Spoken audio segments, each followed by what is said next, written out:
بسم اللہ الرحمن الرحیم۔ السلام علیکم۔ بغداد میں ایک نوجوان بہت خوبصورت تھا۔ اس کا کام نال سازی تھا۔ وہ نال بناتا بھی تھا اور گھوڑے پر چڑھاتا بھی تھا۔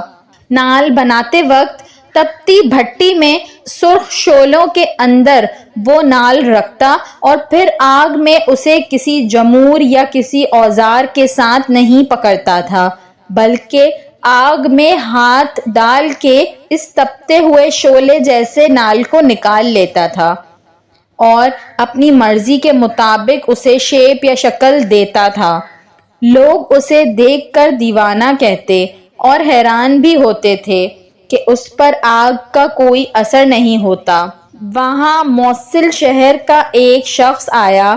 جب اس نے ماجرا دیکھا تو اس نے تجسس سے اس نوجوان سے پوچھا کہ اسے گرم گرم لوہا پکڑنے سے کیوں کچھ نہیں ہوتا۔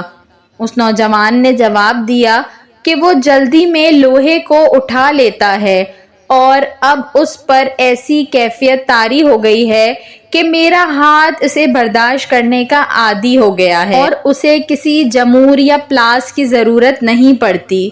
اس شخص نے کہا کہ میں اس بات کو نہیں مانتا، یہ تو کوئی اور ہی بات ہے۔ اس نے نوجوان سے کہا کہ مجھے اس کی حقیقت بتاؤ۔ اس نوجوان نے بتایا کہ بغداد میں ایک نہایت حسین و جمیل لڑکی تھی۔ اس کے والدین عمرے کے لیے گئے اور کسی حادثے کا شکار ہو کے وہ دونوں فوت ہو گئے اور یہ لڑکی بے یار و مددگار اس شہر میں رہنے لگی۔ وہ لڑکی پردے کی پلی ہوئی تھی، گھر کے اندر رہنے والی لڑکی تھی۔ اب اس کو سمجھ نہیں آتی تھی کہ زندگی کیسے گزارے۔ آخر کار نہایت غم زدہ اور پریشانی کی حالت میں وہ باہر سڑک پر نکل آئی۔ اس نے میرے دروازے پر دستک دی اور کہا، کیا ٹھنڈا پانی مل سکتا ہے؟ میں نے کہا ہاں، اور اندر سے اس لڑکی کو ٹھنڈا پانی لا کر پلایا۔ اس لڑکی نے کہا، خدا تمہارا بھلا کرے۔ میں نے اس سے پوچھا، کیا تم نے کچھ کھایا بھی ہے کہ نہیں؟ اس لڑکی نے کہا، نہیں، میں نے کچھ نہیں کھایا۔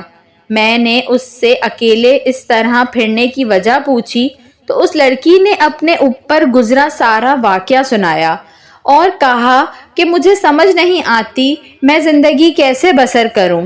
میں نے اس سے کہا کہ تم شام کو یہیں میرے گھر آ جانا اور میرے ساتھ کھانا کھانا، میں تمہیں تمہاری پسند کا ڈنر کھلاؤں گا۔ وہ لڑکی چلی گئی۔ اس نوجوان نے بتایا کہ میں نے اس کے لیے کباب اور بہت اچھی اچھی چیزیں تیار کیں۔ وہ شام کے وقت میرے گھر آ گئی۔ میں نے کھانا اس کے آگے چن دیا۔ جب اس لڑکی نے کھانے کے لیے ہاتھ بڑھایا تو میں نے دروازے کی چٹخنی چڑھا دی اور میری نیت بدل گئی، کیونکہ وہ انتہا درجے کا ایک آسان موقع تھا جو میری دسترس میں تھا۔ جب میں نے دروازے کی چٹخنی چڑھائی تو اس لڑکی نے پلٹ کر دیکھا۔ اس نے کہا کہ میں بہت مایوس اور قریب المرگ اس دنیا سے گزر جانے والی ہوں۔ اس نے مزید کہا کہ اے میرے پیارے بھائی، تو مجھے خدا کے نام پہ چھوڑ دے۔ وہ نوجوان کہنے لگا، میرے سر پر برائی کا بھوت سوار تھا۔ میں نے اس سے کہا کہ ایسا موقع مجھے کبھی نہیں ملے گا، میں تمہیں نہیں چھوڑ سکتا۔ اس لڑکی نے مجھے کہا کہ میں تمہیں خدا اور اس کے رسول کے نام پر درخواست کرتی ہوں کہ میرے پاس سوائے میری عزت کے کچھ نہیں ہے، اور ایسا نہ ہو کہ میری عزت بھی پامال ہو جائے اور میرے پاس کچھ بھی نہ بچے، اور پھر اس حالت میں اگر میں زندہ بھی رہوں تو مردوں کی ہی طرح جیوں۔ اس نوجوان نے بتایا کہ لڑکے کی یہ بات سن کر مجھ پر خدا جانے کیا اثر ہوا۔ میں نے دروازے کی چٹخنی کھولی اور 10 بستہ اس کے سامنے کھڑا ہو گیا اور کہا کہ مجھے معاف کر دینا۔ میرے اوپر ایک ایسی کیفیت گزری تھی جس میں برد آزما نہیں ہو سکا تھا، لیکن اب وہ کیفیت دور ہو گئی ہے۔ تم شوق سے کھانا کھاؤ اور اب سے تم میری بہن ہو۔ یہ سن کر اس لڑکی نے کہا کہ اے میرے اللہ، اس بھائی پر دوزخ کی آگ حرام کر دے۔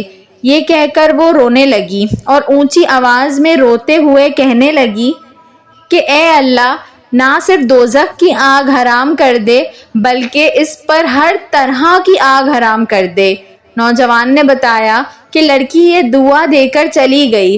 ایک دن میرے پاس زنبور جمور نہیں تھا اور میں دھوکنی چلا کر نال گرم کر رہا تھا۔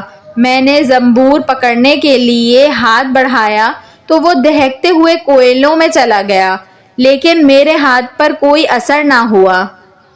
میں حیران ہوا اور پھر مجھے اس لڑکی کی وہ دعا یاد آئی، اور تب سے لے کر اب تک میں اس دہکتی ہوئی آگ کو آگ نہیں سمجھتا ہوں، بلکہ اس میں سے جو چاہے بغیر کسی ڈر کے نکال لیتا ہوں۔ سبحان اللہ۔ ویڈیو پسند آئی ہو تو اس کو ضرور لائک کریے گا، اور ایسی مزید اچھی ویڈیوز دیکھنے کے لیے میرے چینل اردو کہانی گھر کو سبسکرائب کر لیجئے۔ Thanks for watching. اللہ حافظ۔